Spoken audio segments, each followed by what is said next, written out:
नमो नमः। मैं राघवेंद्र नारायण तिवारी आज इस वीडियो के माध्यम से आप सभी को भारत से परिचित करना चाहता हूँ। भारत। जब मैं भारत के बारे में सोचता हूँ तो मेरे मन में न केवल एक नक्शा आता है बल्कि एक पूरी सभ्यता का इतिहास उभर आता है। यह वही भूमि है जहाँ मानव सभ्यता ने सबसे पहले आंखें खोली, जहाँ सिंधु घाटी की सभ्यता ने नगर नियोजन और कला का पहला पाठ पढ़ाया।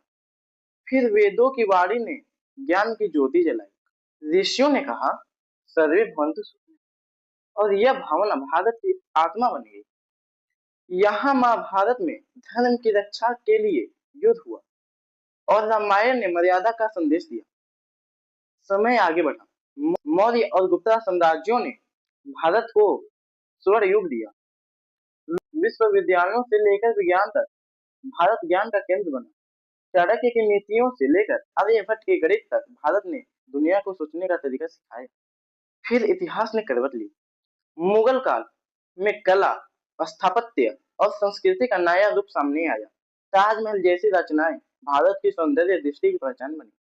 फिर आया वह समय जब विदेशी शक्तियों ने इस भूमि को अपने अधीन किया। ब्रिटिश शासन के लंबे अंधकार में भारत ने अपने, लेकिन इसी दौर में स्वतंत्रता की अग्नि भी जली।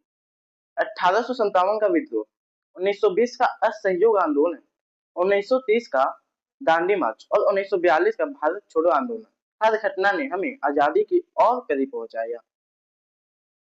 15 अगस्त 1947 वो दिन जब भारत ने सांस तो पहले भी ली थी, पर उस दिन स्वतंत्रता की हवा में सांस लेना सीखा और उसके बाद भारत कभी पीछे नहीं मुड़ा।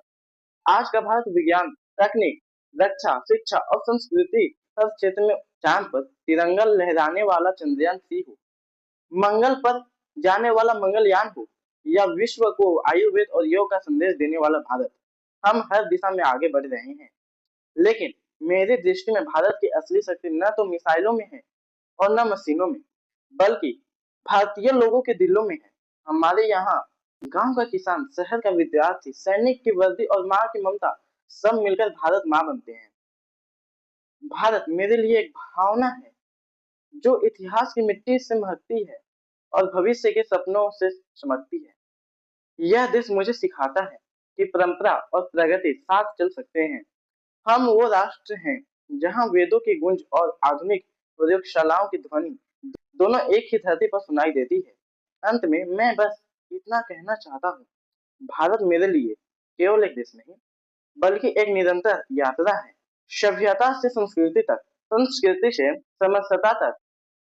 मेरा सपना है कि मैं ऐसा भारत देखूं जहां इतिहास की शान, वर्तमान की मेहनत और भविष्य की उम्मीद तीनों मिलकर नया स्वर्ण युग लिखें। जय हिंद। वीडियो अच्छा लगा हो तो like and subscribe. Bye bye.